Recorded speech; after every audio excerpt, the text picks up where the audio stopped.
But during the game, they showed a shot of George and me laughing together, and so people were upset. They thought, why is a gay Hollywood liberal sitting next to a conservative Republican president?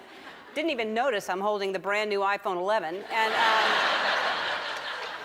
but a lot of people were mad, and they did what people do when they're mad. They tweet, and but here's one tweet that I loved. This person says, Ellen and George Bush together makes me have faith in America again. And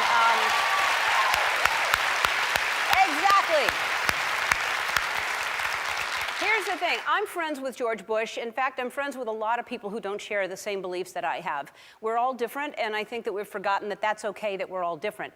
For instance, I wish people wouldn't wear fur. I don't like it, but I'm friends with people who wear fur. And I'm friends with people who are furry, as a matter of fact. I have friends who should tweeze more. And but just because I don't agree with someone on everything doesn't mean that I'm not going to be friends with them. When I say be kind to one another, I don't mean only the people that think the same way that you do. I mean be kind to everyone. Doesn't matter.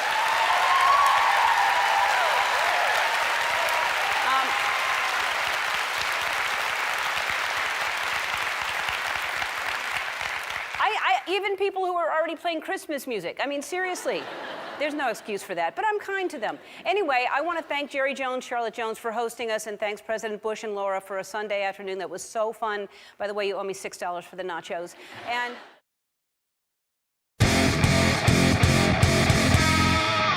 the first time I heard that clip, I wanted to agree with it. It sounds good. After all, most of us want to be kind to each other. We want to treat people well, and we like to think of ourselves as tolerant and capable of absorbing ideas that are counter to our own, without hating the person or wishing them ill will. I genuinely think those are good goals. However, the longer I thought about Ellen's message, the more it reminded me of a self-help slogan or feel-good Facebook meme. You know the ones. They usually say something nice, but are rarely applicable to a lot of real-life circumstances. They're meant to give us the warm and fuzzies. They're generally well-meaning, but in many circumstances, they're a bad idea. Ellen's speech is like that. Now, you might be thinking that I'm being unfair to Ellen, and so before we move on, I should give some examples of what I didn't like about her speech. In her video, she says people were upset and asked, quote, why is a gay Hollywood liberal sitting next to a conservative Republican president, end quote. But that's not really what most people were upset about. They weren't upset that she's sitting beside just any old Republican president, but that she's sitting beside a war criminal who presided over a war, which resulted in several 100,000 deaths. He also tortured hundreds more, and worked towards changing the Constitution so that same-sex couples couldn't marry. No one, besides maybe people on the fringes or trolls, were saying that she couldn't or shouldn't be friends with any conservative or Republican. They were criticizing Ellen for her friendship with that one particular person for very specific reasons, which she never bothers to address in her feel-good message. Second, she equates wearing fur with George Bush's war crimes. I mean, most of us can remain friends with someone who wears fur, even if we disagree with their wardrobe choices for ethical reasons. Wearing fur isn't really comparable to someone who destroyed millions of lives or who used their power to try and limit the freedoms of a minority group, while painting them as a threat to the social fabric of the country. Third, she talks about being kind to everyone, even those who don't think the same way as you do. And yeah, that hits you in the feels. But then you remember the children who lost a parent, the families that were torn apart. They don't get to sit in a fancy suite and tell jokes. They don't get to live in luxury with $450 million standing between them and the people who took their loved ones, and talk about how we should be super kind to the people who quite literally destroyed their lives forever. While rich celebrities preen in front of the camera, preaching acceptance of mass murderers, those people have to deal with the gigantic hole in their lives that her friend left. While Ellen contributes to the normalization of war crimes, there are people all over the world who are still struggling to piece their lives together because of Bush. I also found myself wondering how far her be kind to everyone no matter what approach would go in reality. It's easy to talk about it, but would she say, sit in a private box and yuck it up with John Wayne Gacy, and then go on national television and tell people, including the families that had their children ripped from them by a child predator, that it's cool, we just need to be kind to everyone.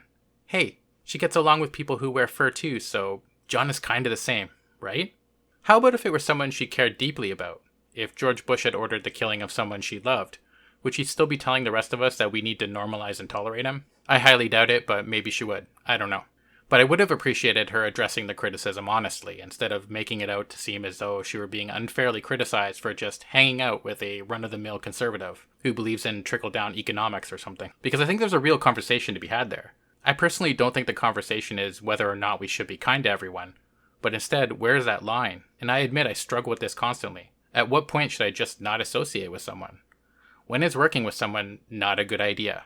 Because if Ellen had just come out and said something like, yeah, you know, I'm okay with being friends with a war criminal who tried to permanently have my rights restricted, then at least we could address that honestly instead of pretending as if she's being castigated for just hanging out, having a good time with some conservative she barely knows. In closing, I just want to say that even though I like Ellen in general, I think she really messed up here. Maybe she has the luxury to normalize bad behavior, but most people don't, and they shouldn't be expected to either. The people who were irreparably harmed by George Bush shouldn't be shamed into feeling as though they're wrong to criticize him, or the people that casually sit around chumming it up with him in public. I also know that while I personally struggle with where the line between able to be friends and not able to be friends is, I know that torturing, war criminal, anti-gay bigot is somewhere over the not able to be friends with line. And I wish Ellen knew that too, because those things are a lot more than a simple disagreement of opinion. You take me home, invite me in. The lights go down and we begin.